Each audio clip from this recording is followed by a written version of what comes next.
દર્શક મિત્રો, ice for 24માં આપનું સ્વાગત છે। આજના રોજ વડોદરામાં શ્રી વિજયજી મહારાજના નેતૃત્વ અંતર્ગત કાવડ યાત્રા યોજવામાં આવી હતી, જેમાં અનેક જાણીતી હસ્તીઓ જોવા મળી છે। ચાલો આજે આપણે વડોદરાના જાણીતા એડવોકેટ શ્રી નીરજ જૈન કાવડ યાત્રા વિશે શું કહેવા માંગે છે તે જોઈએ। હર હર મહાદેવ।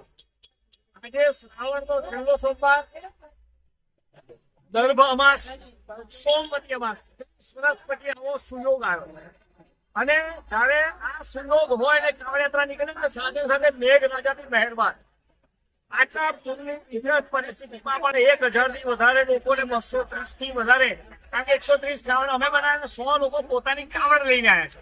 130 થી વધારે કાવડિયાઓ કાવડ યાત્રામાં જોડાય। આનાથી મોટું વડોદરાનું સૌભાગ્ય કયું હોય? નવનાથ મહાદેવના ચરણોમાં વંદન છે। નવનાથ મહાદેવ વડોદરાના રક્ષક દેવ છે, અમે એવું કહીશું કે બાકીની હેરાન થયા છે। નવનાથ મહાદેવ અમને હેમખેમ બહાર લાવશે, દરેકના ચહેરા હસતા કરશે। સાથે સાથે ભવિષ્યમાં વડોદરામાં કોઈ પૂરની આફત ના આવે એના માટે અમે મહાદેવને વંદન કરીએ છીએ, પ્રણામ કરીએ છીએ કે મહાદેવજી તમે એવી સ્થિતિ કરો કે જેનાથી જેટલા પણ દબાણો દૂર થાય અને વિશ્વની સડસડાટ બહાર નીકળે। એટલે આ અમારી મહાદેવના ચરણમાં પ્રાર્થના છે। વિજયજી મહારાજ છેલ્લા 11 વર્ષથી એમના આશીર્વાદ કાવડ યાત્રા નીકળી રહી છે। આ વખતે કાવડ યાત્રાની અંદર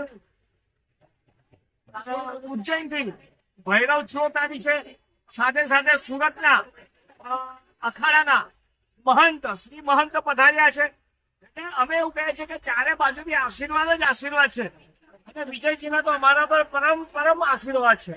હર હર મહાદેવ।